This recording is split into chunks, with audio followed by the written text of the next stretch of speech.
Hey, slackers, welcome back. It is video lesson 11. We are still going to work on measures of position. Oh my Lord, it is kind of early here at the Sakara house. It is about 8 in the morning. I've been recording lessons since 7 a.m., up since 6. This is insanity. I'm so over teaching remotely.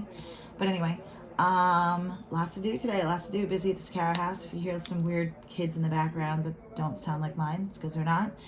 We're still quarantining. I don't have little kids here, especially at 8 in the morning. My daughter's watching one of those weird YouTube videos, Family Fun Pack. I can't stand them. But anyway, so if you hear it, it's kind of annoying. She's up early, like mommy. She's an early riser. She heard me doing the dishes and was like, Mommy, it's girl time. And I'm like, oh, baby, I'm sorry. I have to teach. But anyway, I have a department meeting at 10 a.m., a Zoom meeting. Yay. And then I have a doctor's appointment at 11. I think my doctor's going to move up the C-section, so we'll see. I'm going to find out if Jimmy can be there during my C-section. Isn't this fun? So it is my third baby, which, you know, a lot of people are like, it's not your first rodeo, but it's a C-section. It's like a major surgery. And it's the birth of my child, okay? But let's just throw that in there. This is probably going to be, I would say it's going to be, I don't know what Jimmy would say, my last baby. So kind of sucks it's my last kid, and I don't even know if Jimmy's going to be able to meet her until the damn discharge from the hospital. Isn't that terrible? All right, so anyway, woe is me. We've been pretty fortunate here, though. Nobody's gotten it in our families. We have my aunt on Jimmy's side currently has it. She is in a nursing home. She's like 91 years old, so we're just waiting and hoping she does okay. It's Jimmy's dad's sister, so we'll see how that goes. But otherwise, like immediate family-wise, immediate extended family, we've all been in the clear. Jimmy was exposed to it 2 weeks ago today by one of his patients. He's been on quarantine by doctor's orders. The entire family, our family has, but strict quarantine. Like, can't go near anybody, can't have anybody come even to the house to drop things off, whatever. And we all kind of just held our breath for 2 weeks, but thank God it's been 2 weeks today. So we are going to celebrate today because we escaped it, thank God. But then I hold my breath again because my husband goes back to work, which I'm like, really? After that, you're going to go back? But we need money. Okay, so I know some people are like, oh, he collects unemployment. My husband does not collect unemployment. He's a 1099. He's self-employed. Independent contractor, it's called technically, so he cannot collect unemployment. So we've been hit kind of here at the house, which I understand all of us have, and that's what we're going through right now. Okay, so that's just a little personal side note, but let's move on here. For statistics and what's going on in the world, they believe we are on the descent of the apex, which is a wonderful sign. So cases increased. And then we had the apex where we plateaued, and now cases are starting to go down. So we will see. My cat is scratching the door. Stop it, idiot. Okay, so hopefully we're past all that right now. So the textbook handout that I uploaded on the last video lesson, 153 to 155, we're going to be looking at problems in there. So we're going to do 11 and 12 as kind of like a warm-up, and to review Z-score. And then we're going to move on, and we're going to go over the percentile graph homework problem. And then I'm going to show you the percentile formulas going forwards and backwards. Okay, so we're going to be in the notes packet next. So 153, if you look, it says, a final exam for a psychology course has a mean of 84 and a standard deviation of 4. Find the corresponding Z-score for each raw score. So here we go.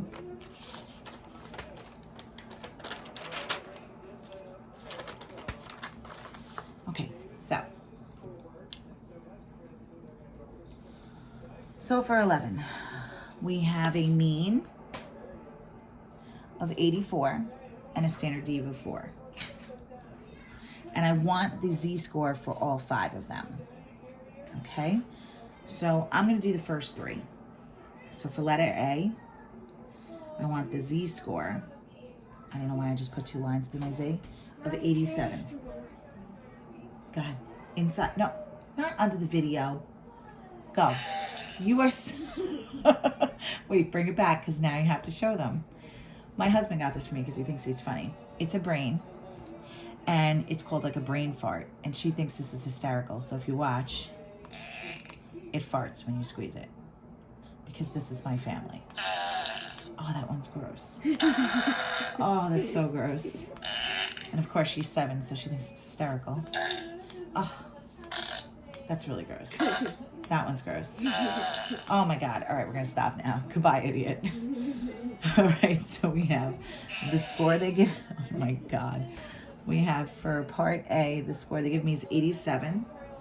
And to find a z-score, it's the value minus the mean divided by the standard deviation. Now, if we throw that in the calculator, 87 minus 4 is 3, and 3/4 is 0.75. All right, part B. What up, B? We have 79 minus the mean divided by the standard dev. So again, 79 minus the mean, hit equals, and then divide by the standard dev is negative 1.25. Now remember the golden rule for z-score is give 2 decimal places. 2 decimal places, the hundredths. And then part C, last but not least, we're going to do 93 minus 84 divided by 4. And we're going to get 2.25. So part of your homework for tonight is going to be to do D and E for number 11. Okay, so I'm going to keep track of this up here. Homework for video lesson 11 is going to be in the textbook, 153 to 155. You're going to do number 11, parts D and E. Okay, now let's look at 12. Okay, 12 gets a little interesting. 12, if you read it, gives us teacher salaries. And I believe it's sourced. So we have the average teacher salary in a particular state is $54,166. So please give me a fancy word for average. That's your mean, very good. The standard deviation is 10,200. Find the salaries corresponding to the following z-score. Ah, they're giving us the z-score and they want you to find the value in this case. Okay, so let's do a few of these. All right, so the mean is 54,166 and the standard dev is 10,200. Now, the z-score in part A that they give me is a positive 2. Now think of your formula. Your formula is value minus mean divided by standard dev, okay? So if they're giving me the z-score, I'm gonna have 2 equals, they want me to solve for x, minus the mean all over the standard dev. So take a look at that. Now, what I do from here is I stick it over 1, and I do, everybody go kung fu fighting, I cross multiply. So 2 times 10,200 is 20,400. There it is. And anything times 1 is itself. And then what would my last step be to get rid of the negative 54,166? That's right. I would add it. Okay? And you get 74,566. All right, let's try part B. What up, B? My z is negative 1. So again, they want me to find the x value, so I'm going to plug in all that I know. If the z is negative 1, it's negative 1. Finding the x minus the mean. They give that to me. All over your mom, I mean the standard dev. Stick it over 1 and everybody go kung fu fighting. Negative times a positive is a negative. 1 times anything is itself. So now I have negative 10,200 plus 54,166. You get 43,966. Are we okay so far? We're okay? All right, part C. Let's do it one more time. Z equals 0. So we have 0 equals, want to find x, minus the mean, divided by the standard dev. Stick it over 1 and cross multiply. Well, what's 0 times anything? 0. And 1 times anything, itself. What's the opposite of subtracting? You would add it. So there you go, ladies and gentlemen. It's a little weird, but the value is literally the mean. Now this reinforces the 3 things I wrote down last lesson, which was if the z value is positive, if the z-score is positive, then the value, the data value, is above the mean. It's bigger than the mean. If the z-score is negative, then the value is smaller than the mean. It's below the mean. And if the z value is 0, then the value and the mean are the same. Okay? All right, so the other part of your homework is to do number 12, and I would like you to do parts D and E and finish that. Okay, so 11 D and E, 12 D and E. Okay, my darlings, how are we doing so far? Keep that there. All right, so let's take a look at the notes packet. So if we take a look at the notes packet from video lesson 10, we did all this madness. We talked about percentile charts. Oh, that's right, I want to go over one of those. We did notes on percentiles after we did z-score, and we did a percentile graph. Okay? So I would like to do the percentile graph from the homework that was due on Friday.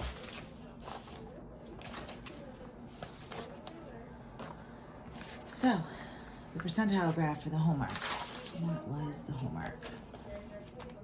I feel like it was like 20 or something. 21 and 22, right? Where the hell did I write it? Yeah, 20 and 21. All right, let's do that. 20 and 21. So let's go over the homework problem really quick because I want to do a percentile graph just once with you.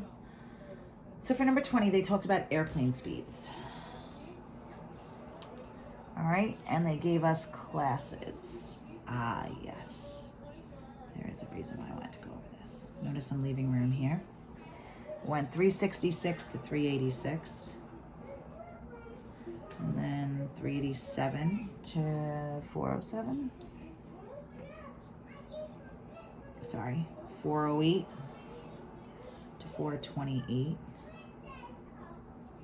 429 to 449, 450 to 470, 471 to 491, 492 to 512, and last but not least, oh my God, I did that exactly the amount of rows I needed. 513, sorry, to 533. Okay. And then they gave us a frequency. These are airplane speeds in miles per hour. So the F is 4,232, 1,234. Okay, so let's set up a percentile graph and then we can talk about a couple of the answers real quick. First thing I do here is I find the cumulative frequency. Cumulative means all together. So all together I start with 4. And then I keep adding. What's 4 plus 2? Show work for the first one. You get 6. What's 6 plus 3? 9. 9 and 2 is 11. 11 and 1 is 12. 12 and 2 is 14. 14 and 3 is 17. And 17 and 4 is 21. Are we all okay with this? Okay. Then I have to do my cumulative percent. You can call that CP, or you can write C with the percent symbol. Sometimes I do that because I feel fancy. You take each cumulative frequency, you divide by the total, and then you times that by 100, turn it into a percent. Round to the whole percent. 4 divided by 21 is 0.19. If you multiply by the 100, it's just 19%. Okay? 6 divided by 21. I'm going to get 29%. 9 divided by 21. is 43%. It's the 43rd percentile. 11 by 21 should be 52%, somewhere in the 50 percentile. 12 divided by 21 is 57%. 14 divided by 21 is 67%. 17 divided by 21 is 81%. And anything divided by itself is 100%. So I have to graph this. Now I told you guys when you graph, you need to put your class boundaries on the X. So that's why I left room here, because if you can't do it in your head, when in doubt, write it out. You gotta go 0.5 below and 0.5 above. So you had to make that extra step. Repeat it, 0.5 above. You guys remember doing this? Repeat it, 0.5 above. Repeat it, 0.5 above. You guys okay with that? So you have to keep doing that all the way to the end. And most of you could do that in your head, and that's fine. So you wouldn't necessarily have to do this row. I wouldn't mark you off or take points off if you didn't. Which, by the way, I want to discuss while I'm talking about taking points off in quizzes. The very first graded assignment that I gave you on Canvas, I counted like subwork. So in fairness, because we're learning remotely and this is hard to do with upper level math, I said that if you did it and you did all the problems, you got 20 points out of 20. If you did half the problems, you got 10 out of 20, kind of like I do subwork. I didn't grade it on right or wrong, okay? Just to be fair. All right, so I'm gonna put the class boundaries in the bottom, break or no break. Yep, it's a break.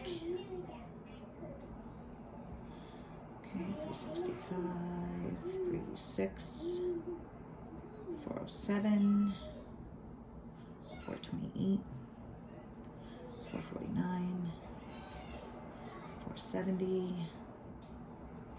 491, 512, 533. This is airplane speeds, right?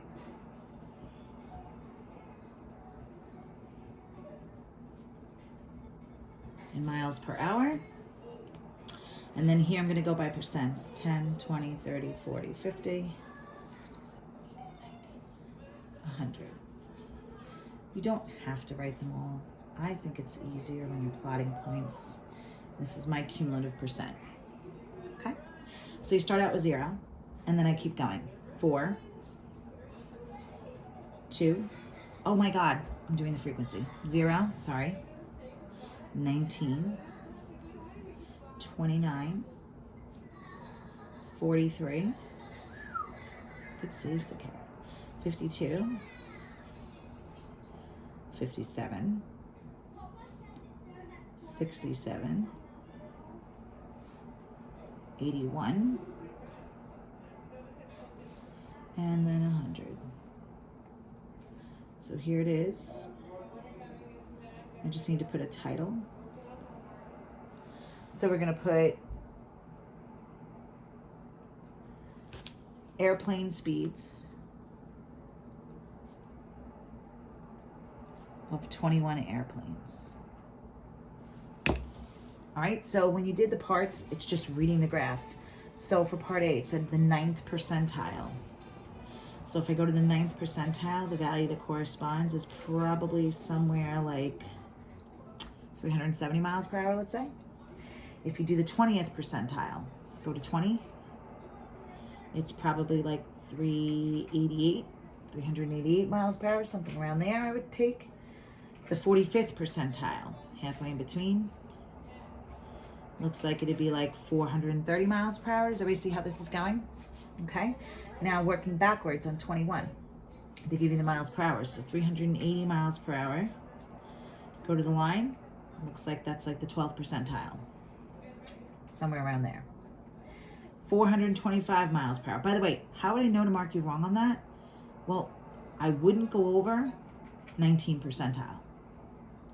Okay, I said what here? I said like the 12th percentile. I wouldn't accept an answer over 19 because 19 is 386. Do you see what I'm saying? Okay.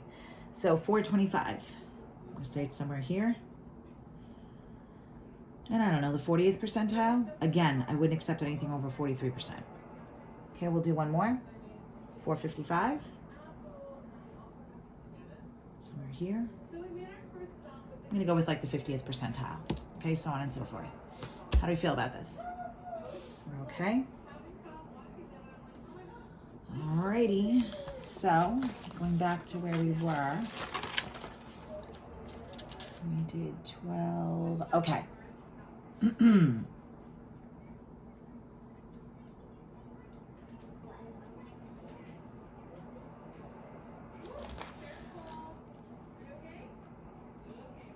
I would like you to do, for homework, 16 and 17, another percentile graph. I know, that's another one. Okay? So you're going to do number 16 and 17 also. It's a percentile graph going forwards and backwards, giving answers. So practice it again. All right, and let's move on. To show them this. Oh, she's going to show you her shark teeth that we got in Florida. Yay. Okay, take that. All right, so let's do our notes packet. So we started video lesson 10. We did all this jazz. We did reading percentile graphs. We did z-score and percentile. And we did making a percentile graph that we just reviewed. So let's define percentile formula. So there's two different formulas here. There's a formula for when I want to find the percent, and then there's a formula when I want to find the value that corresponds to the percentile. So with the percentile, like, hey, I'm going to give you the number 27. 27 is the what percentile of the data? That's what kind of question you're answering. So for percentile, it's the number of values below X. You add an error of 0.5, and then you divide by the total numbers. The last step is you turn it into a percent by multiplying by 100. Okay? By the way, before you do any of this, I'm so sorry. You have to put the numbers in order. So step 1. Put numbers in order. Smallest to largest. Okay, no matter which formula you're doing, you have to put it in order first. So, you put them in order, you find the number they're asking about, and you count how many numbers are below it. And that's, you take that answer, you add the error of 0.5, divide by the total, and then times it by 100. Don't worry, we're going to do this. Now, the other formula is if I want to find a value. And in that one, you do the total times the percent in question divided by 100 because you're going backwards. Now, there's two ways you can get answers. If I get a whole number as an answer, then you go halfway between that number and the next number. I know it seems confusing, but when we do it, you'll see it. If I get a decimal as an answer, you always round up to the next whole number. Don't follow rounding rules. So, first things first, and I looked at all the examples. They're all pretty doable, feasible, with putting them in order. Okay, so let's put it in order first. So I'm going to rewrite this data and put it in order. So we ready? Smallest number is 2. It looks like 2, 3, 5, right? And then I have, I'm going to cross them off as I go. 6, 8, 10. Step 1, put them in order. 12, 15, 18. And last but not least is 20. Are we all okay with this? Yes, yes?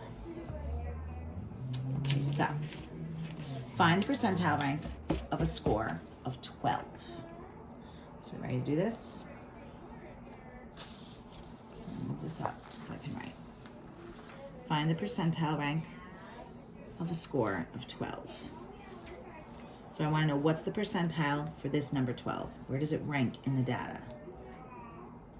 So for 12, we're going to use the percent formula.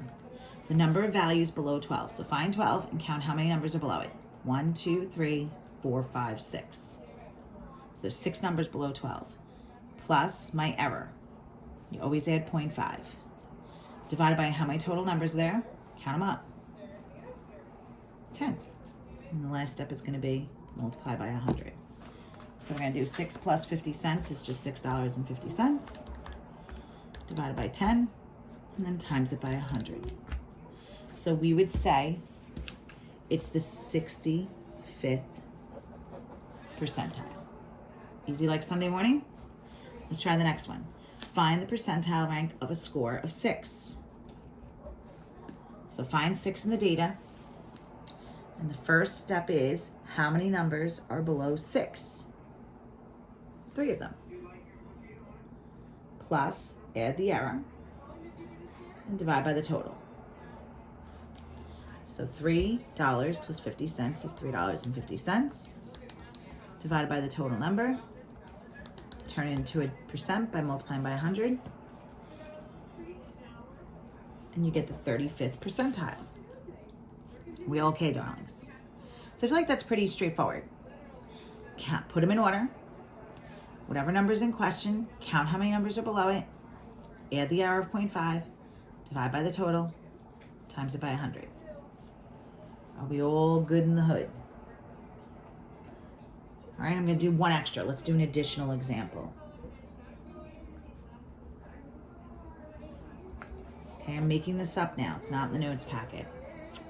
I want to now find the percentile rank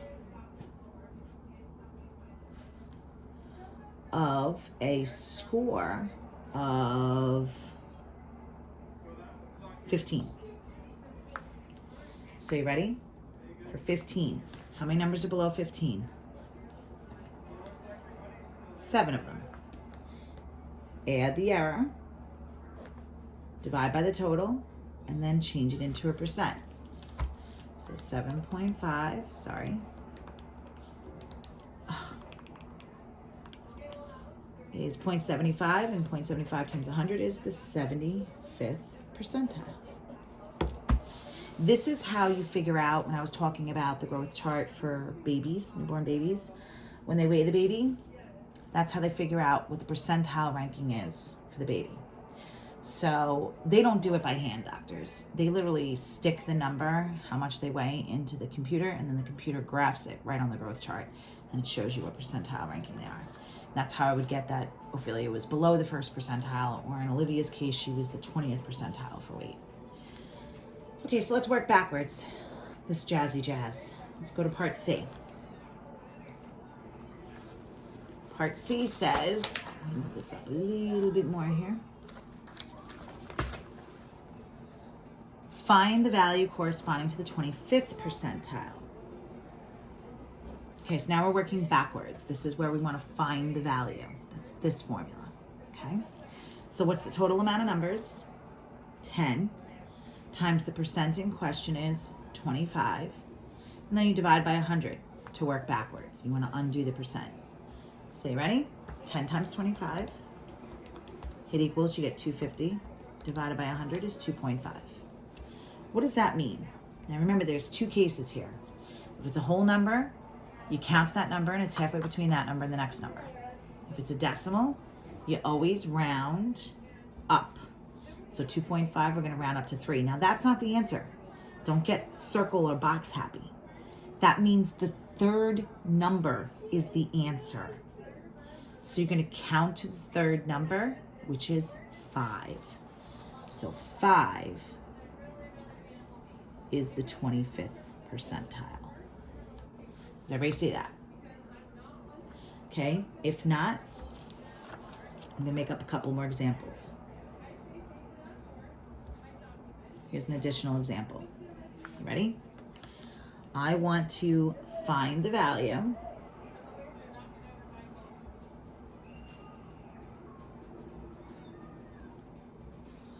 corresponding to the, let's do the 65th percentile. You ready?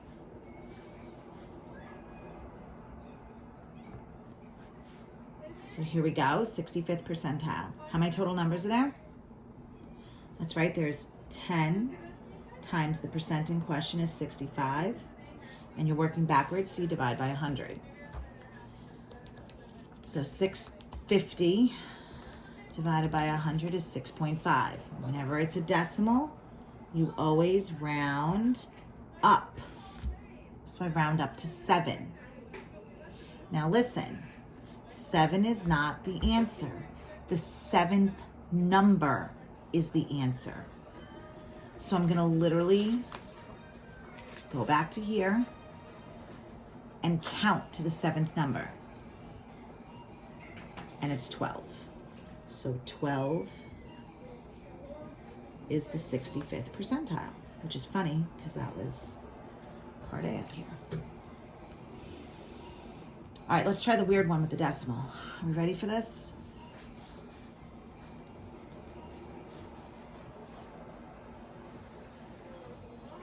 Trying to make as much room as possible here. So, another additional example. You ready? I want to find the value corresponding to the, let's do the 40th percentile. You ready? The 40th percentile. How many total numbers are there? 10 times what's the percent in question? 40. And you want to undo the percent. You want to work backwards, so divide by 100. So 400 divided by 100 is 4. Now, when it's a whole number, it's halfway between that number and the next number. So I'm going to count up here to the 4th number. The 4th number is 6, but 6 is not the answer. It's halfway between 6 and 8. Now, if you can't say to yourself halfway between 6 and 8 is 7, which is what it is, okay, then you have to add and divide by 2 to find the midpoint. Okay, that's how you get 7. All right, let's try one more like that. One more time. All right, anyway, let's try the 50th percentile. Okay, so again, total amount of numbers is 10, percent in question is 50, divide by 100 to work backwards, 500 divided by 100 is just 5. When it's a whole number, you go halfway in between that one and the next one. So count to the 5th number. It's 8, but 8 is not the answer. It's halfway between 8 and 10, which is just 9. 9 is the 50th percentile. And again, if you didn't know that, you would add them up and divide by 2.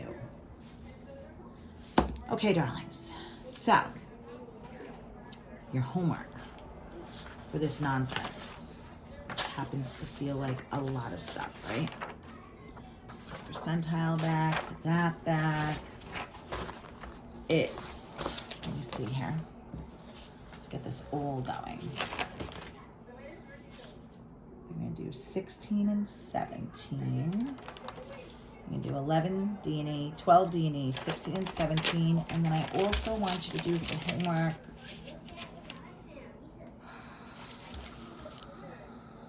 24 and 25. Okay?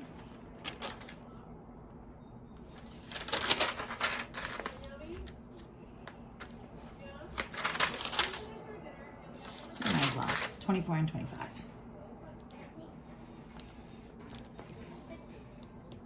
I know it feels like a lot, and I'm sorry, but you gotta practice this stuff because it's formulas, and that's the only way you're gonna remember it. So here's your homework assignment